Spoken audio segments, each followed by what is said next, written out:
Episode 4 Ruby and the Frozen Heart. Written by K. Arsenault Rivera. The day is brisk and bright when Kellan and Ruby return to Edgewall.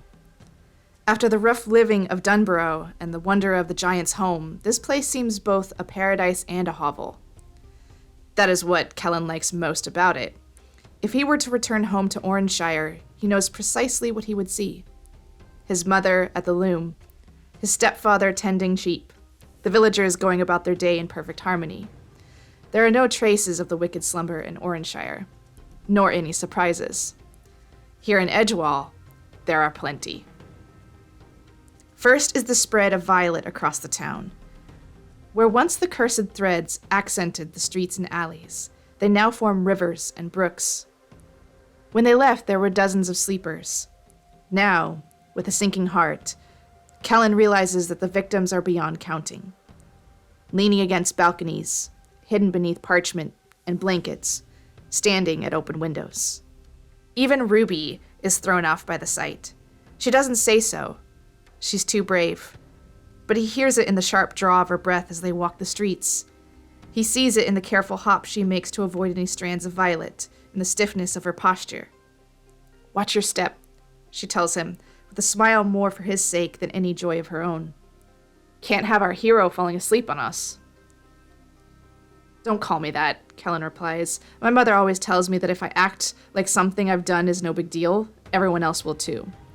You're just as heroic as I am." Ruby laughs. "Your mom does sound like a nice lady, but you're mistaken.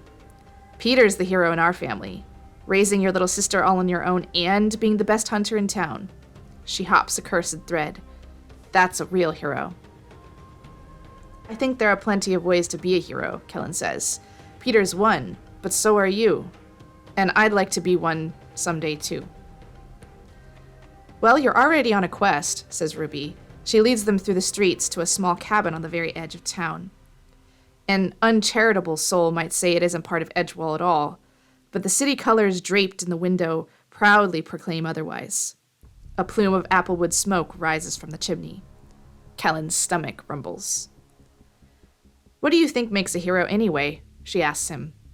"A hero is someone who always does the right thing," he says. "Someone who makes other people's lives better." Ruby stops with her hand on the door. She narrows her eyes. Kellan waits to see if she'll answer, but there's no chance to talk it over. Peter spots them from the window and invites them inside.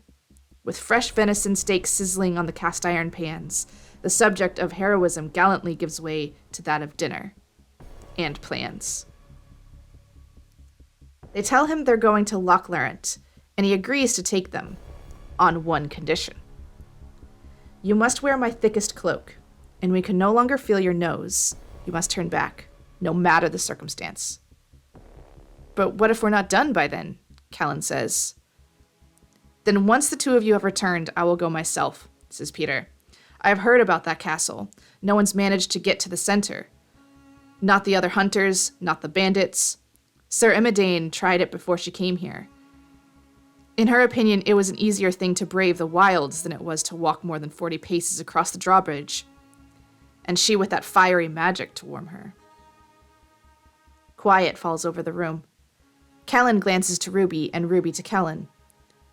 "I'm not going to turn back," he says. "I can't. Not when so many people are sick. My lord said that whoever defeats the witches will end the curse." "Your lord did not say it had to be you, lad," said Peter. "There's no shame in needing help.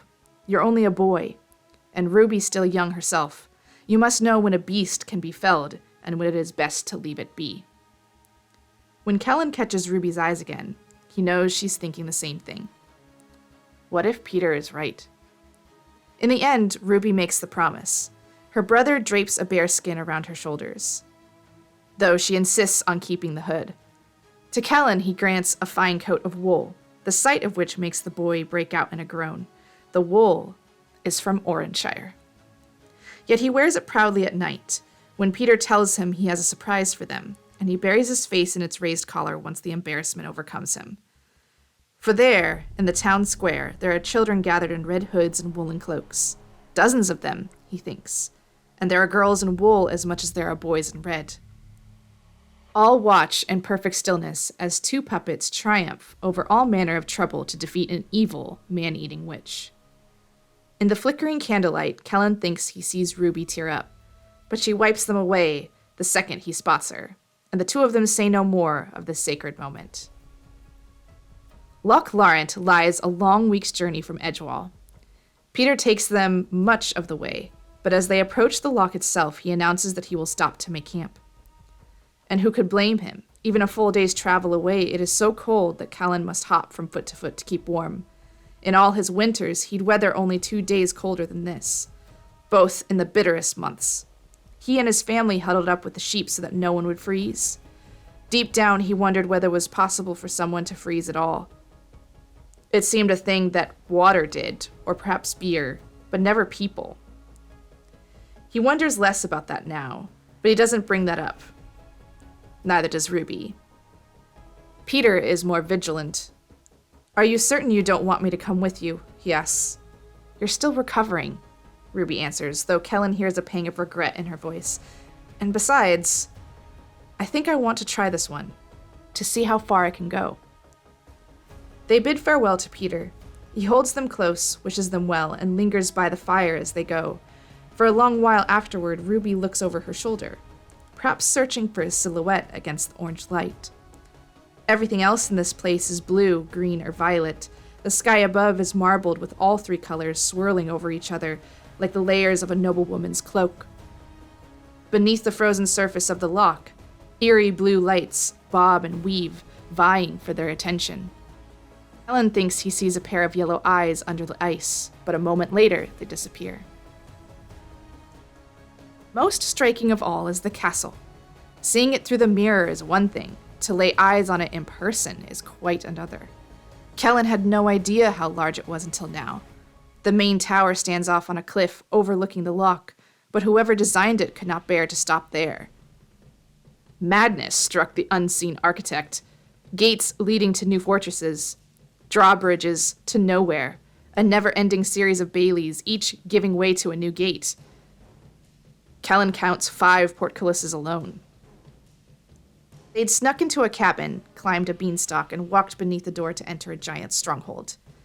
They had not yet stormed a castle. The road before them, paved with glittering crystal gravel, seems more threat than invitation. Yet Kellan does not hesitate to step upon it. Fear is nothing in place of the greater good, he tells himself. But Ruby stops, her foot at the very edge of the crunchy gravel.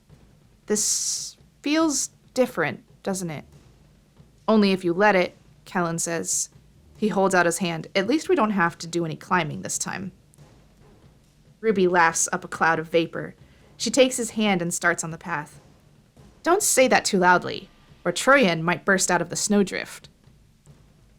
"I don't think that would be so bad," Kellan says. "The places he used to talk about sounded great, didn't they?" Ruby blows a raspberry. "The places he was talking about were made up, Kellan. All my life in Edgewall, and I've never heard anyone talk about a pain circus before. What does that even mean?" "I don't know. I thought maybe it was something the Fate did." "I don't know. I thought maybe it was something the Fae did," Kellan says. He tries not to let the disappointment reach his tone, but as always, Ruby's too clever for that to work. "You really want to see more of the Faelands, don't you?" said Ruby. She squeezes his hand. "I'm sure once this is done, you'll be the toast of the town." He isn't so sure about that. Part of him wonders, he was always too Fae for the humans, so what if he's too human for the Fae? Talion already pointed out how little he knew of Fae customs every time they spoke. He still hasn't gotten the basket hilts to work for him. What if it's the same there, but different? He tries to think of something to say, but someone else soon speaks for him, a woman's voice carried on Gelid wind. "Knights, bandits, and would-be kings have failed to walk this path. 2 children have little hope of success. Turn back." The sky overhead darkens, the wind strengthens. Were it not for the steel pin holding Kellan's cloak in place, it would have been torn right from his small body. Ruby pulls down the bear's head over her own to keep from freezing. Kellan does the same, though with his plain hood of wool. We're not going to give up that easily. We're not going to give up that easily, he shouts into the air. But here the air is so cold it cuts him to speak, and when only silence responds, he regrets making such an effort. The brave live short lives. Do not think your age will earn you any mercy from me. My realm will be safe from threats, regardless of who those threats might be. Turn back. With every word Hilda speaks, the air around them grows colder. So powerful is the wind that they must strain against it with every step, but they do not stop walking. Kellan keeps glancing over to Ruby as they go. He can't see much of the rest of her face, but what he can see is red as her hood.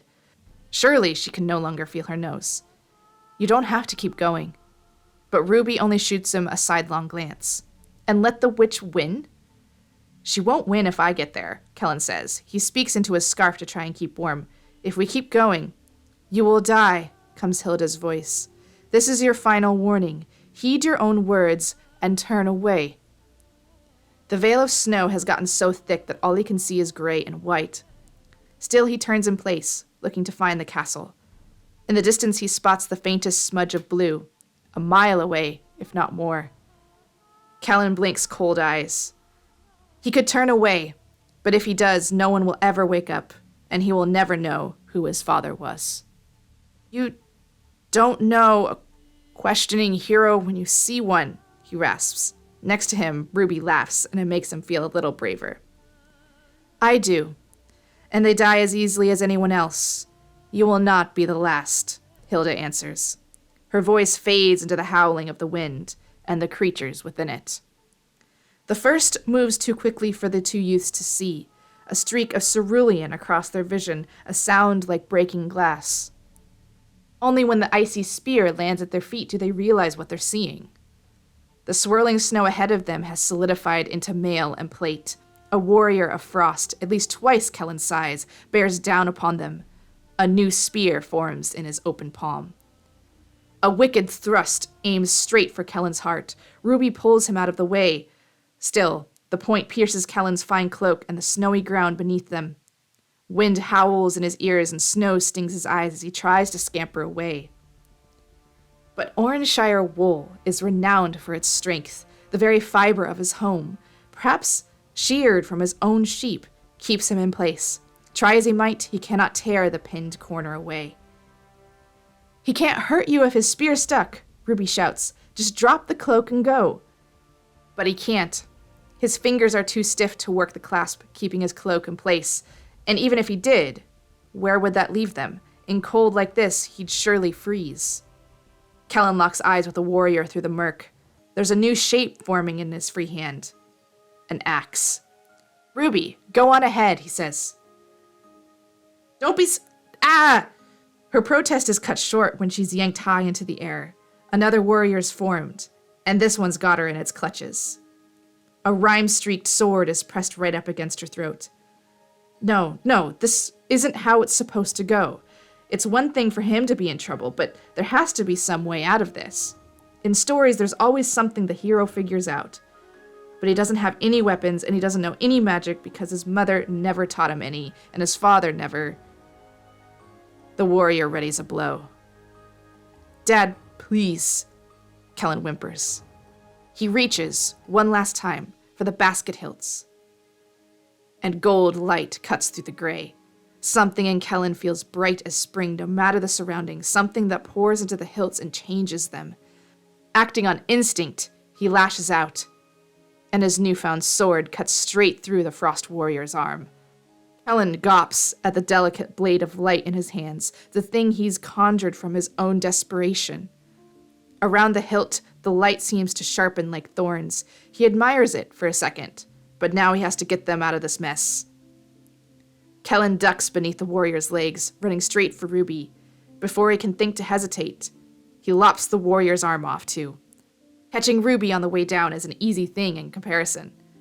Kellan, you're doing it, she says, eyes wide. Fae powers, you're really doing it. I am. If he says anything else, he's worried he'll ruin it, as if naming it aloud will dispel the effect. He sets her back down on the path. The The warriors, howling with pain, have wandered away, leaving their weapons lodged in the snow. Ruby picks up the sword and stands back to back with Kellan on the path. But the longer they wait, the harder it is to stay upright. His initial giddiness begins to give way. The magical sword in his hand is heavy as iron. Has it gotten colder already? A strange sleepiness creeps in, and he worries that it must be the curse. But there are no plumes of violet here, no magic save his and Hilda's. So why is he so... Kellan's eyelids begin to droop. Ruby, I think I might be... Kellan? Ruby says. She turns. Kellan! Maybe they should rest before then, though. He's so cold, and so tired, and he's already done so good. He's earned a little nap. Kellan falls. This time, Ruby is the one to catch him. Among the swirls of blue, white, and green, there is a girl in red, and a boy she carries through the snow. Cradled in her arms, curling up instinctively into the warmth of her cloak, Kellan is so fragile that she worries the falling snowflakes will break him. So shallow is his breathing that, could she not feel his heartbeat, she'd think him dead. Take him and go home. Looking down from him, she knows it. Looking down on him, she knows it's good advice. Her brother would tell her the same. They've failed. She can take him back, and then the two of them can figure out something else to do. Or maybe some other hero will come by, someone with a heart like a furnace and blood like ore, who will not be slowed by the cold. A month ago, she wouldn't have hesitated. Life was about looking out for you and yours. It was about staying alive. It's not just that anymore. This is bigger than the two of them. The puppet show showed her that. All those children in their red hoods. What would they think if she left him here? What would Kellan say when he awoke, knowing he might never learn the truth about his father? How could she live with herself if the wicked slumber never faded away? Ruby begins to walk. Snow crunches underfoot. Wind whistles in her ear. Her footsteps have never felt so heavy as this. Each one is a battle. You owe him nothing. People don't need to owe each other to help each other, Ruby answers. Speaking into the razor wind. There is no response. For a long span, there are no words at all. No sounds save the gusts, the snow, her breathing. She can't even hear Kellan's. Frost has formed in her eyelashes. Though it is yet far, the castle comes closer with every step taken, every battle won. One step. Another. Her legs hurt. He is small and weak. You are hardy and strong. You have hunter's blood. Abandon him, and you may yet reach me. Ruby feels like she's breathing in glass, but she keeps breathing. Keep talking. I was getting lonely anyway. A strong gust, likely the witch's displeasure, knocks her off her feet. She and Kellan tumble into the snow. Cold saps the strength she's fought so hard to keep. Each of her limbs seem to weigh as much as a harvest pig. Yet she raises them. Yet she stands. Yet she lifts the boy from the snow and carries him once more. And not once throughout does the thought occur to her to leave him behind. One foot in front of the other. You know what I think? Ruby shouts into the wind. I think you're lonely too. That's why you keep taunting me. You don't get to talk to people otherwise, do you? Another powerful gust. Hail batters her. She hunkers down, the cloak taking the worst of the impact. Leave. Ruby holds Kellan tighter and keeps going. The skeletal gates rise up before her. How long has she been walking? It feels an eternity. She turns and surveys her tracks over the frozen wastes. Peter said that was the easiest part, getting to the outermost drawbridge. It was crossing it that killed. When she turns back to the drawbridge, she can see them, lumps beneath the blanket of pure white snow, bodies kept hidden from sight. She and Kellan will be so small as to escape notice if they end up like that. Even Peter wouldn't be able to find her. Turn back when you cannot feel your nose, he said to her. He made her promise. In truth, she hadn't been able to feel it for some time. Ruby steps onto the bridge. There are no mountains to moderate the wind here, no structures to shield from hail or sleet. The moment she's out in the open, the weather comes at her from all sides. Her fingers tremble. She could not move them if she tried. But she does not need to move them to keep hold, to keep walking. One step. Another. You are a fool to continue. Maybe, Ruby says. She can't argue the point. Though she's only a quarter of the way along the bridge, it's already getting hard to keep lifting her feet. You are going to die here. Won't know that until I do, Ruby says. She's not lifting her feet anymore. She can't. She trudges through the snow like a drunkard walking home from the pub. I have to try. But why? Why? The witch asks.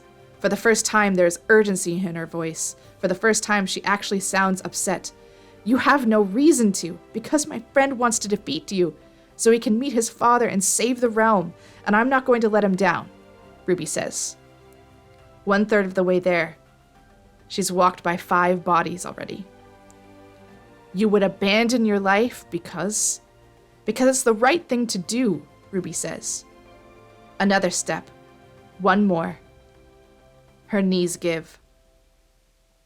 So she can't walk anymore. Big deal. She can still crawl. Ruby forces herself to roll over. She shifts Kellan onto her back, throws her hands out ahead. They plunge through the snow, so cold, so tired, so clumsy. But she has to try. This is pointless. You know that. He would do the same for me, and he wouldn't think it pointless, Ruby says.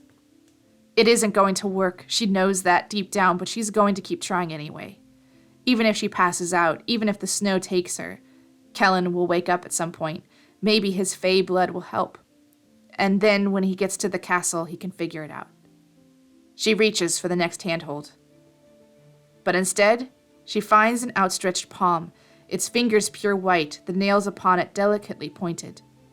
A crystal bracelet glimmers on the wrist. Take my hand. That voice. It's the witch. But what is she doing out here? Ruby takes a shaky breath. Her brother met a witch once. Look where it got him. She shakes her head. No, I'm not. I mean you no harm, says the witch. But if you will not believe me, I shall prove it to you. The witch kneels next to her. She seems sadder than Ruby expected. No amount of white finery, no heavy winter crown, no magic can conceal the loneliness in her pale eyes. Slowly the weather around them clears until only the gentle snowfall remains. It is in this perfect silence that the witch leans over Kellan. Sweet children, who have borne so much trouble. She presses a kiss to each of their foreheads. Be welcome in winter's home. Magic tingles along Ruby's skin as she starts to lose focus. What are you doing? She mumbles. Keeping you safe, the witch says. Ruby feels cool fingers running through her hair. You were right about me. I'm afraid. I was lonely. I'd forgotten that, but the two of you have shown me what I've forsaken by staying here in this castle. Ruby's vision starts to fade. Sleep, child. When the two of you wake, you shall have the truth. The youths awake hours later in a room of glistening ice. 2 golems, crafted from the same material as the walls, guard their slumber. Blankets thick and plush surround them, and before them is a morning banquet presented on a crystal tray. Spiced cider, pie, hearty soup, anything someone could want to warm their bones lies beneath a sparkling cloche. All that remains is to reach for it. Kellan does without thinking, his stomach rumbling, his head hammering. What else is a young man to do? But Ruby stays his hand. It's the witch's doing, she says. The witch, who means you no harm, comes the answer from across the room. She's standing from a chair, setting down a book. She picks up her own mug and saucer before coming to sit across from the two of them. I'm glad to see that you're well. How do we know this isn't a trick? Asks Ruby. You saved us out there, but maybe you only wanted to put us at ease for a while. Maybe you're going to eat us. Eat you? I suppose you've met Agatha, she says. We threw her into a cauldron, says Kellan. He's not sure how right Ruby is about this, or even how he ended up here, but he thought it bore saying. If it bothers Hilda, she gave no sign of it. She deserved no less, she says. I used to believe I was different from them, the other two, I mean. They always sought power. All I ever wanted was to be alone. Kellan glances at Ruby. He has a faint memory of Hilda's voice, but it's one that puts him at ease. He squeezes Ruby's hand. Even if you like being alone more than being with people, it's always good to have friends. The witch smiles. Her face is not suited for such things. So it is, she says, even when they are very skeptical friends. Ruby pouts. I'm just looking out for him. A laugh, as unsuited to the witch as her smile. I bear you no ill will, but you are difficult to impress. Will 2 more gifts prove my intentions to you? Ruby crosses her arms, as if waiting to see what they might be. In the meantime, Kellan avails himself of cider and pie. Hilda doesn't mean them any harm. If she did, she would have left them out there. Besides, his mother always taught him it was rude to turn down hospitality like this. But he soon stops when he sees what Hilda's done. With a careful, light touch, she's lifted the frozen crown from her head and set it on the table before them. There. I feel lighter already. Take that to the kindly Lord as proof of my defeat. You're sure? Kellan asks.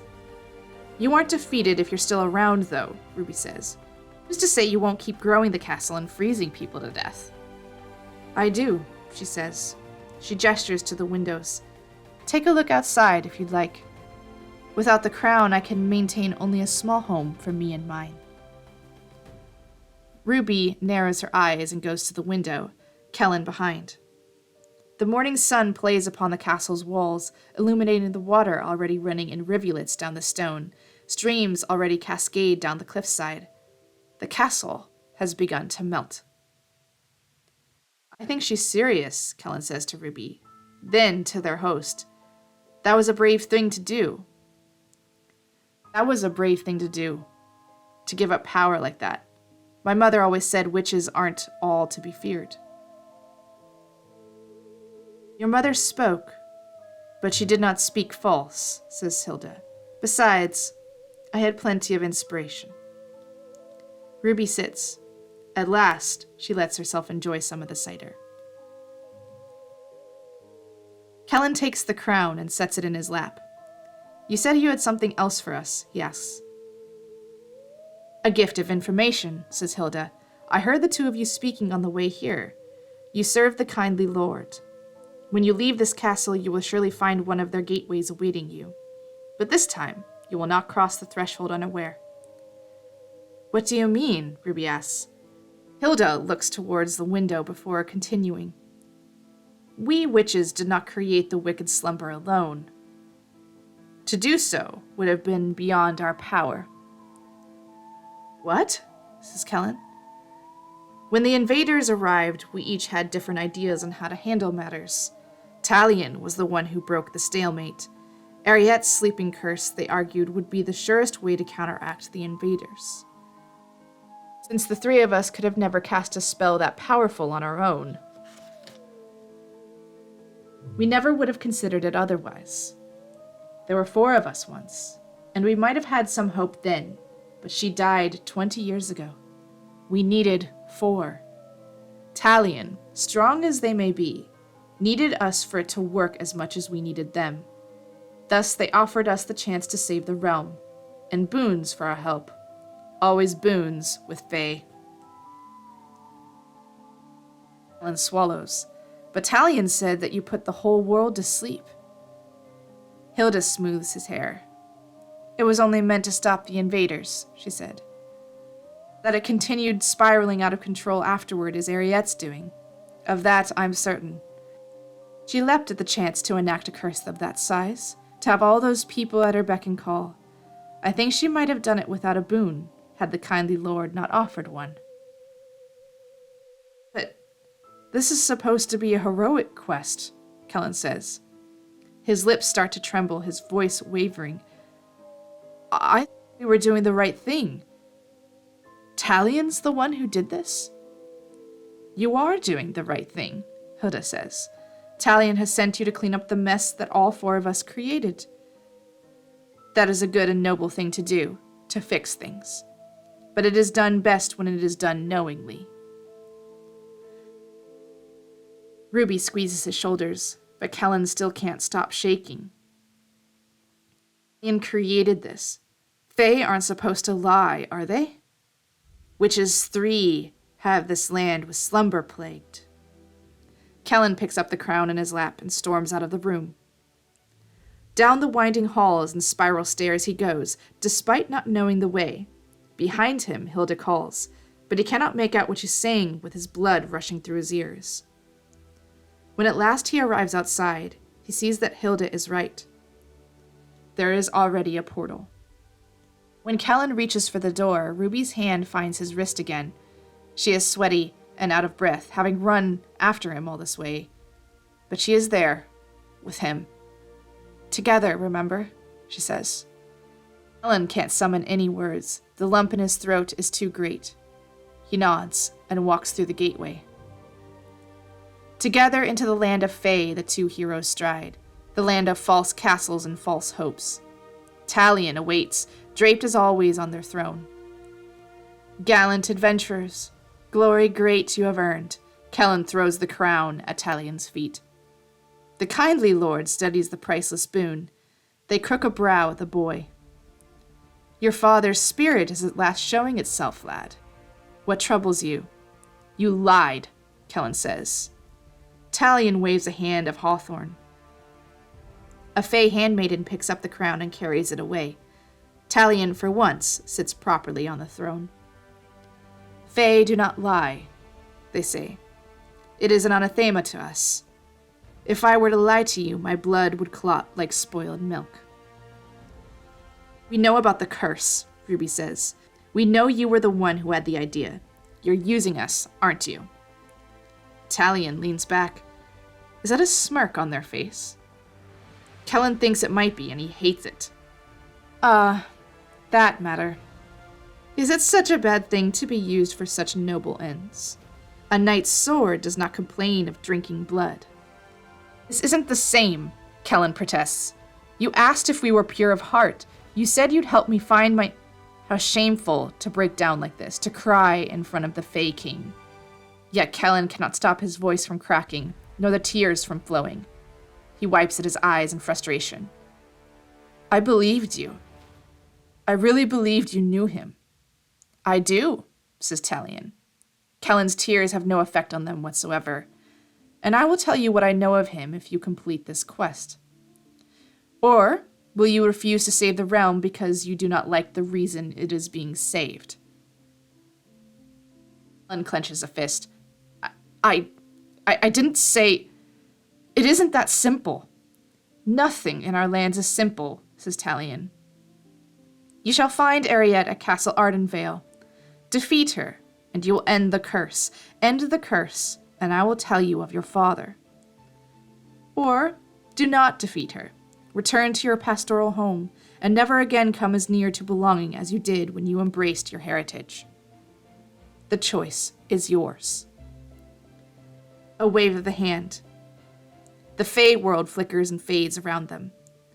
Once more they stand on the cliffs outside Hilda's castle. And Kellan? Kellan begins to weep.